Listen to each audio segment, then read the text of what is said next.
안녕하세요. 정보 공유 마당입니다. 총 6시간 이삿짐 센터 기다린 썰입니다.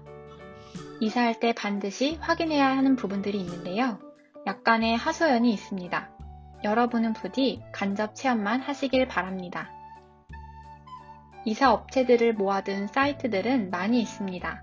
온라인 견적을 받으면 여러 업체들에서 온라인에서 견적을 주거나 전화를 주더라고요. 전화 받는 것이 귀찮은 분들은 전화를 주는 업체는 피하세요.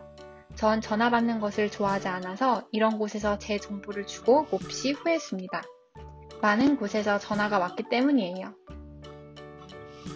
온라인 견적을 받고 포장이사를 선택했습니다.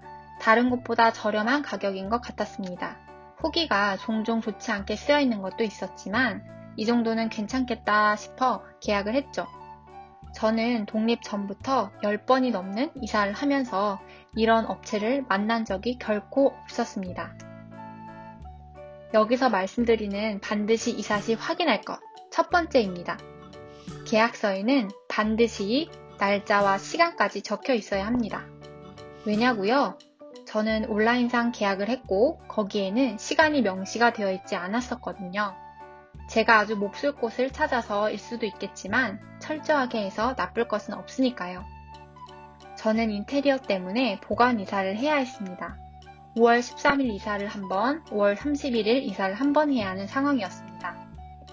이사 날짜가 다가오고 저는 아무 연락이 없어 내심 걱정이 되어 이사업체로 전화를 했습니다. 오전 8시까지 오는 것 맞죠? 네, 맞습니다. 대략 아주 간단한 내용으로 이렇게 통화를 했습니다. 5월 13일이 드디어 되었습니다.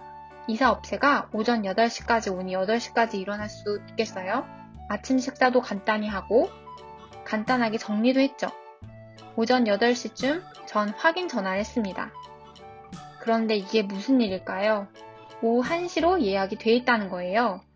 무슨 말씀이시냐고 며칠 전에 전화로 확인도 하지 않았냐고 하니 반응이 이랬습니다. 저희는 상관이 없어요. 10시까지 보내드릴게요. 이게 무슨 상황이죠? 죄송하다 미안하다 말 한마디도 없이 전 평소 좋게 넘어가는 것을 좋아하고 최근 몸도 좋지 않은 상황이라 알겠다고 하고 넘어갔습니다. 하지만 문제는 여기서 끝나지 않았죠. 제가 총 6시간을 기다렸다고 했잖아요. 오전 10시가 다 되었을 때 저와 소통하던 담당자가 아닌 아래부터는 실장이라고 할게요. 현장 담당자가 전화와서 12시에 갈 수 있다고 아주 당당하게 말하더군요.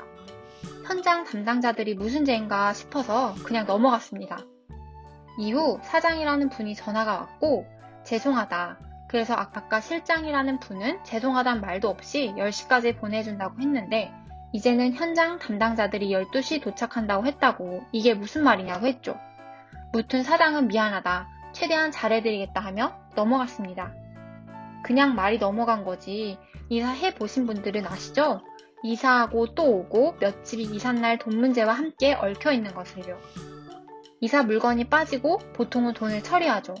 이것 때문에 부동산 두 곳 사장님과 법무사님까지 정말 복잡했습니다. 그리고 이제 보관 이사를 마치고 두 번째 이사하던 날이었습니다.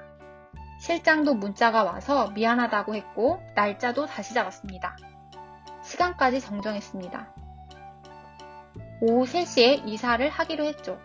그런데 3시가 되기 20분 정도 남은 때 실장이 아닌 현장 담당자들이 오후 5시에 오겠다고 연락을 하더군요. 어떻게 받아들여야 할까요? 실장에게 전화를 했습니다. 또 안 받더라고요. 문자를 했습니다. 답장이 없더라고요. 사장에게 연락을 했습니다. 저도 이제는 뚜껑이 열렸습니다. 저번에 그냥 그렇게 지나가서 우리가 호구로 보였나? 역시 좋게 하면 안 되나? 온갖 생각이 스치며 이번에는 정말 못 넘어가겠더라고요. 여러분이 생각해도 이건 정말 아니죠. 그래서 토탈 6시간을 기다리게 되었습니다.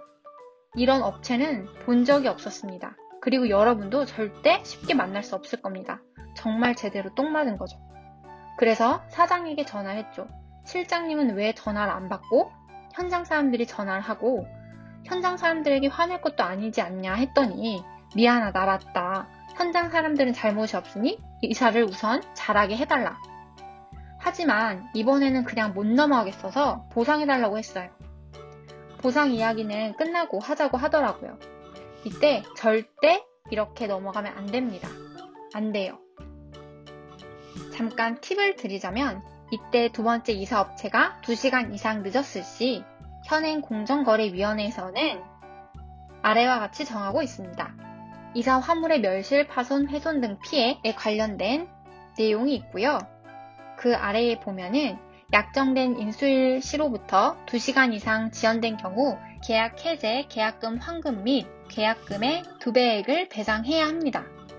여기서 반드시 확인해야 될 것은요. 앞에서 말씀드린 것과 같이 시간도 명시해야 되지만 계약금도 걸어야 합니다. 하지만 저희는 계약금이 없었다는 것이 바로 함정이죠. 바로 세 번째로 반드시 확인해야 할 내용입니다. 보상을 구두로만 이야기해서는 절대 안 됩니다. 잔금을 모두 치르면 딴소리를 하거든요. 요즘 아주 여러 가지로 많이 배우고 있어요. 그래서 이때 반드시 보상해줄 것을 약속해야 합니다. 구두로 말고요. 글로 남겨야 합니다. 다시 이야기를 이어가자면 아까 제가 또 잘못 생각한 것인데요. 현장 사람들은 잘못한 것 없다. 이런 생각을 했는데 그거 아닙니다. 어차피 같은 회사 사람들이거든요. 너무 열받지만 음료수도 사드리면서 이사를 마쳤습니다. 이사를 마치고 잔금을 처리하며 사장님과 다시 전화를 했습니다. 먼저 보상 이야기는 절대 안 하더라고요. 그래서 물었습니다. 사장님 왜 보상 이야기는 안 하세요? 그랬더니 보상은 회사에 가서 반드시 확인하고 해주겠다고요. 그 말을 철석같이 믿었습니다. 그런데 문제는 한 가지가 더 있었습니다. 여기서 네 번째, 반드시 확인할 것입니다. 저희 집 물건이 아닌 수납장 같은 것이 2개나 잘못 온 것도 있었지만 그것은 돌려보냈습니다. 다음날 확인해보니 저희 집 자전거가 없더라고요. 여러분, 계약서 작성 시 품목 명시하세요. 그리고 반드시 사진을 찍어두는 것도 잊지 마시기 바랍니다. 이후 연락을 주겠다던 사장과 현장 팀장은 먼저 절대 연락 안 하고 상을 당했다 해서 연락을 안 했습니다.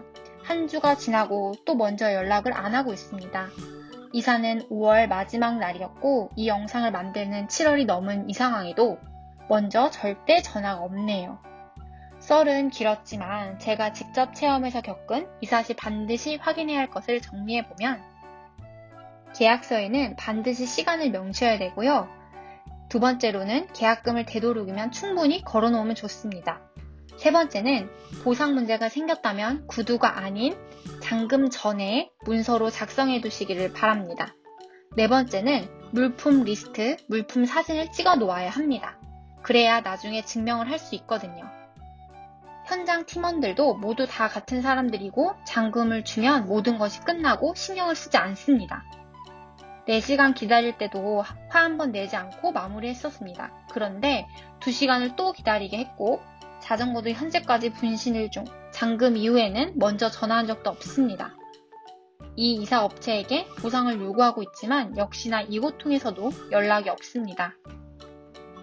그리고 제가 위에 팁으로 드렸던 공정거래위원회에서 고시한 내용도 알아보니 강제력이 없었습니다.